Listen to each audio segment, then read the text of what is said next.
All right, so now we're moving on to section 3.3, and the same thing as the last section. This is going to be broken up into a few different videos and then a few different days. I just want to make sure that we're able to calculate some of the things that we're going to in this video.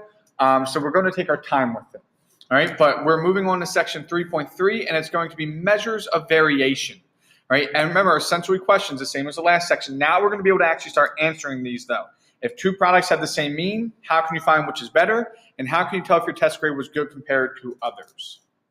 All right, so let's go ahead and talk about a few things first in this video, and then we'll move on to the next video after this.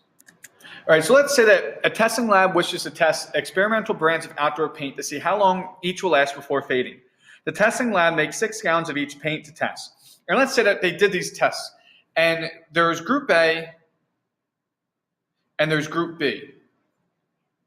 And let's say that the average in months for both groups was 35 months. So in both cans of paint, the average that they lasted before fading were both 35 months. So you might look at this and say, oh, wow, the means or the average was exactly the same. So that means the two groups of paints, or the two groups and the types of paint are identical. That's not always true. Right? As we already started to go over in some of our problems before, there could be outliers, or there could be data that causes our mean or our median or mode to shift that doesn't truly show what our data looks like. So even though these two have the exact same mean, it does not mean that the two products are equally as effective as being outside door paint before fading. All right, so let's go ahead and talk about this a little bit more. All right, so now let's say I gave you this information about the cans of paint, that these were how long each can of paint in group A lasted, and this is how long in each can of paint in group B lasted. And once again, even though their average or their mean was both 35, would you still say that they're the same paint now? Clearly, you can see that group B or paint B is actually the better one, because here most of the data that we have is all bunched together, grouped together. Here, it can last as long as 60, yeah, but then it can also last as long as 10.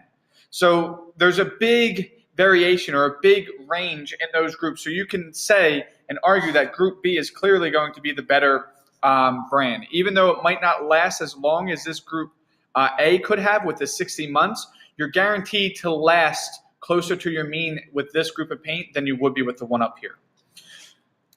All right, so that brings us to one of the things that we're discussing in this video, which is just very quick. We've already learned this before when we're creating our frequency distribution, but sometimes when you're looking at the mean of data or data in general, it's good to identify the range. And that's taking your highest value and subtracting your lowest value. It's what we did when we're trying to find our class size in our frequency distribution. So it's not anything new or anything different than what we did in the past.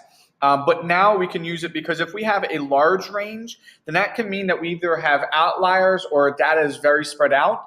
And if we have a small range, that means the data is closer together. So it could help us interpret our mean. Right now we're going to, in our next video, so that's the end of this video, the next video we're going to learn a calculation that will help us talk about our mean in even more detail.